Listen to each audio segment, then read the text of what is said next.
Van Show.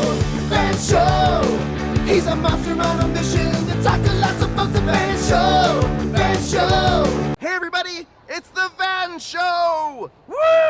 Yeah! Welcome all. Now today, we have a very exciting special guest, because we have the one and only Emmanuel Valtierra! Say hello, Emmanuel! Hello. Thank you for having me, Ben. Absolutely. Oh, what? This is so crazy. I never met anyone blue before. Really? I've met purple in Italy. I've met red in Ukraine. But blue? Yeah. How do you get blue, man? You come to Texas, obviously. Awesome. Well, Emmanuel, thanks for coming on the show. We're super stoked to have you. Oh, thank you for having me. So we like to learn about our guests. I mean, that's what it is called the Van Show, but it's really the You Show, the Emmanuel Show. And so, first of all, tell us where you're from. Well, I was born in San Antonio, but when I was a little kid, let's say 5 years old, I moved to Mexico. Oh. I lived there until I was 20 or 21, then I came back to Texas.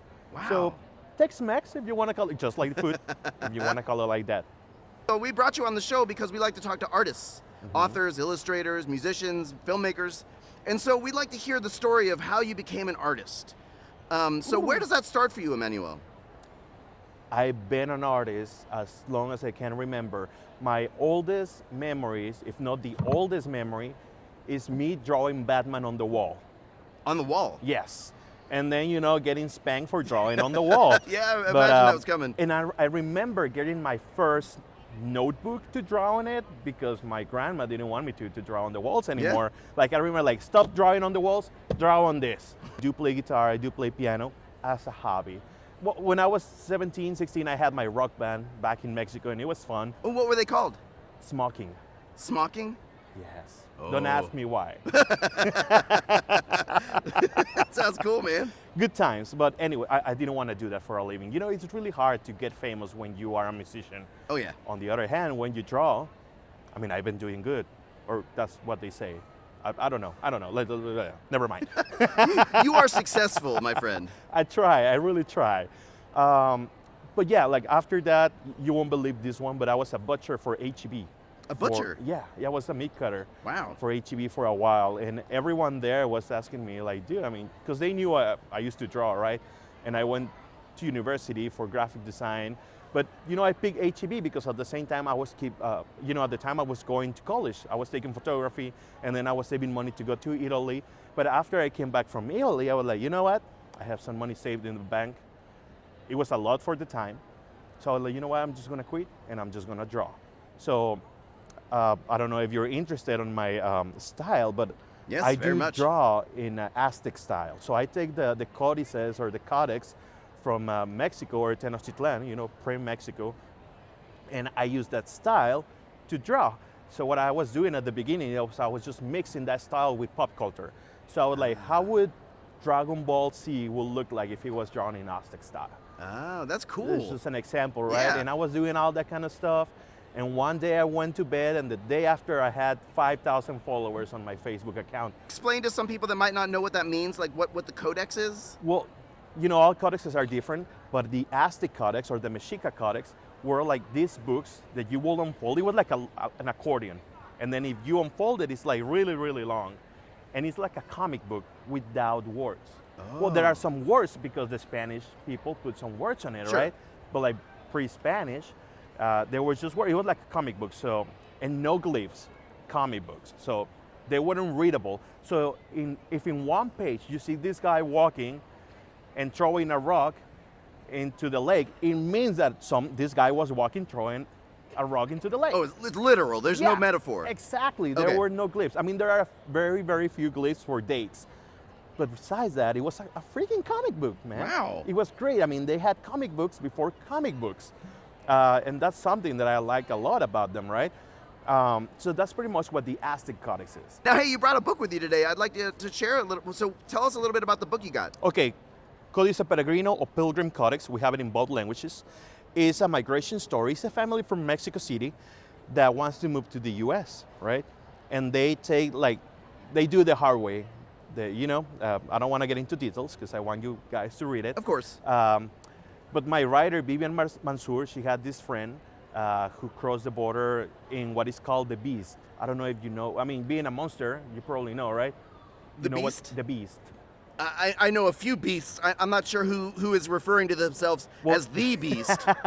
This is the #1 beast. Oh, no. It is a big train that goes all over Mexico, I believe even from South America, but I might be wrong, and crosses to the United States or close to it, and people get into the beast to get to the border. And a lot of people die.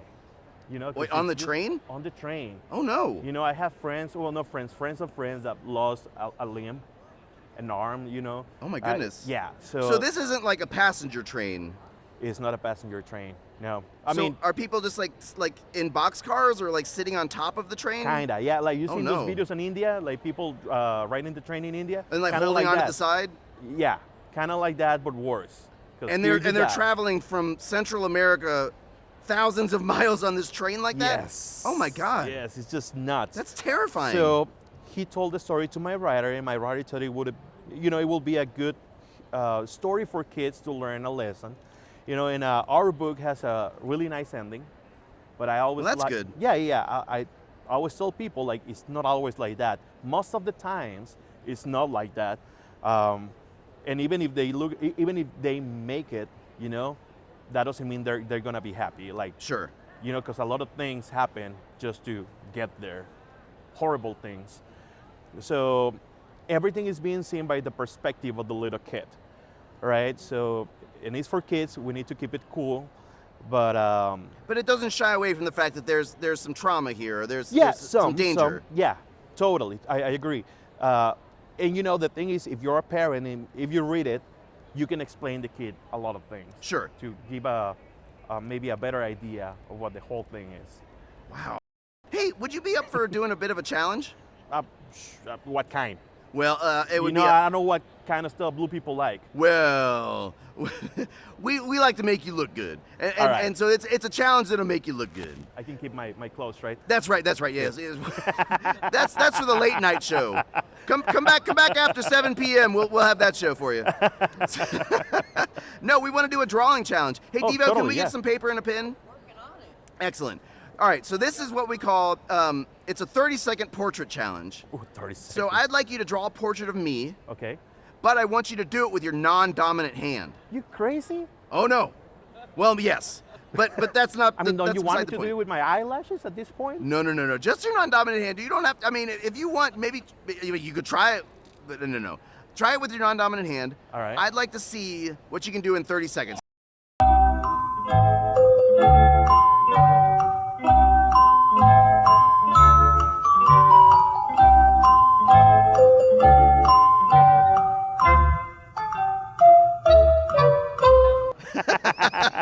All right. What do you think?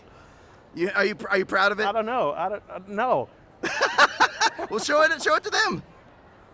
I love it. Hey, that's a pretty good resemblance. think? Yeah, I love it.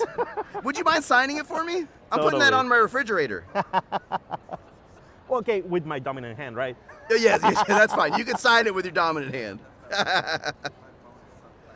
This has been so great. Emmanuel, thank you so much for coming on our show. Oh no, thank you for having me. Now, before we go, is there anything else you'd like to tell our audience, like anything important, something you'd like to plug?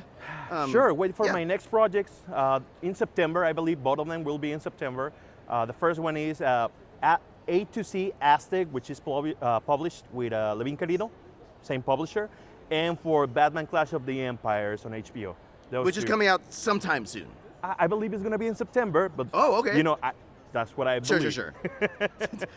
I mean, they don't tell you, the people that actually They created don't. it. Yeah. They don't. That's awesome. Okay, thank you so much for coming on the show. This has Thank been you a for having blast. me, man. Oh, watch the horns. I don't want to poke you. Goodbye. Show, that show, that show.